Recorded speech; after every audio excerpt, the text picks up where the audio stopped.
Bonjour à tous. Dans cette vidéo, on va voir le lien qu'il y a entre le périmètre d'un cercle et son périmètre. Cette vidéo, elle est là en quelque sorte pour corriger l'activité que je vous avais demandé de faire hier, qui s'appelait cercle en pagaille, où vous deviez prendre des objets qu'il y avait chez vous, et puis mesurer, donc plutôt des objets pardon, de forme circulaire, hein, comme un bouchon, comme une assiette, comme un rouleau de sopalin, et puis mesurer le diamètre du cercle qui est sur cet objet, et puis mesurer le périmètre de ce cercle, c'est-à-dire la longueur du tour de ce cercle. Et je vous avais donné deux méthodes pour faire ce travail, pour mesurer la longueur du tour du cercle. Et puis après, je vous avais demandé de compléter un petit tableau, je vous avais demandé de faire ça sur 3 ou 4 objets. Alors moi, dans la vidéo, je vais le faire qu'avec 2 objets, hein, parce que ça sert à rien que je vous fasse les 4 objets en vidéo, hein, c'est pas très utile. Et à la fin, vous deviez voir si en faisant la division périmètre de l'objet que vous avez mesuré en forme de cercle divisé par le diamètre de ce cercle, si vous voyez quelque chose, après avoir fait ça. Le premier objet que j'ai choisi, c'est ce rouleau d'essuie-tout. Alors ce que je vais commencer par faire, comme c'était demandé dans la consigne, je vais mesurer le diamètre du cercle que je vois sur ce rouleau d'essuie-tout, et puis après, je vais essayer de mesurer la longueur du tour du cercle que je vois sur ce rouleau d'essuie-tout.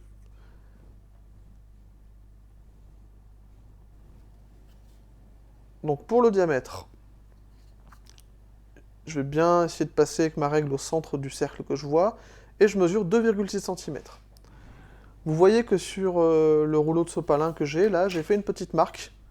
J'ai tracé sur ma feuille une demi-droite, donc vous voyez l'extrémité, je vous l'ai montré, et puis après, eh bien, je vais simplement reporter la longueur que fera le rouleau en roulant d'un tour. Ici, j'ai mis la petite marque vers le haut pour que vous puissiez la voir, hein. Normalement, elle serait plutôt plaquée contre la feuille. Et hop, je lui fais faire un tour complet, jusqu'à ce que je retrouve la marque bien vers le haut. Voilà, ici. Vous, elle serait plutôt collée contre la feuille, hein, une fois qu'on a fait un tour. Et je vais mettre une petite marque à l'endroit où s'arrête le rouleau. Ici, entre ces deux points, l'extrémité de ma demi-droite et puis le petit point que je viens de rajouter, je lis une distance, une longueur de 8,4 cm. Ça veut dire que la longueur du tour de mon rouleau d'essuie-tout, c'est à peu près 8,4 cm. Alors, dans le sujet de l'activité, on vous demande de faire un petit calcul, on vous demande de prendre la longueur que vous venez de trouver qui correspond au tour du cercle, et de la diviser par le diamètre du cercle que vous avez également mesuré. Alors ici, je vous rappelle qu'on avait mesuré une longueur du tour de 8,4 cm, et le diamètre qu'on avait mesuré sur le rouleau d'essuie-tout, c'était 2,6 cm. Si je fais cette division, j'obtiens donc une fraction ici, mais normalement, vous obtiendrez de votre côté une écriture décimale, comme ici, on obtient à peu près 3,2. Donc là, le diamètre de mon rouleau d'essuie-tout, c'était 2,6 cm. Le périmètre que j'ai mesuré en faisant rouler ce rouleau était de 8,4 cm. Et j'ai obtenu comme résultat de la division du périmètre par le diamètre à peu près 3,2. Dans la consigne, on me demandait de donner une valeur arrondie au dixième, hein, c'est ce que j'ai fait ici. Alors on va passer au deuxième objet. Mon deuxième objet, c'est simplement un bouchon de bouteille de lait. Alors je vais commencer par mesurer son diamètre, hein, comme tout à l'heure. J'essaie de mesurer vraiment la longueur du segment qui a ses deux extrémités sur le cercle et puis qui passe par le centre du cercle. Hop, comme ici. Alors là, on ne le voit pas très bien, mais je mesurais 4,8 cm pour ce diamètre. Et ici, ce que je vais faire, c'est mesurer la longueur d'une ficelle que je vais enrouler autour de ce cercle.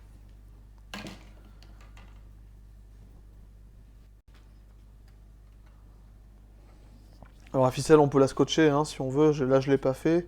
J'aurais dû le faire, ça aurait été un petit peu plus facile. On enroule bien la ficelle et puis on mesure la longueur de un tour de cercle. J'ai fait une petite marque avec un feutre sur la ficelle. Voilà, je vais la repasser un petit peu la marque pour qu'on la voit mieux. Et puis maintenant, je vais simplement mesurer la longueur de ce petit bout de ficelle entre le bout de la ficelle et puis la petite marque que j'ai faite. Et quand je fais ça, je mesurais une longueur de ficelle d'à peu près 15,8 cm. Alors on va faire le même calcul à la calculatrice que tout à l'heure, c'est-à-dire diviser cette longueur que je viens de trouver, qui correspond à la longueur du tour du cercle qui est représenté par mon bouchon, par son diamètre, qui était de 4,8 cm, je vous le rappelle. Donc 15,8 cm, c'est la longueur qui correspond au tour de mon bouchon, qui est une forme de cercle.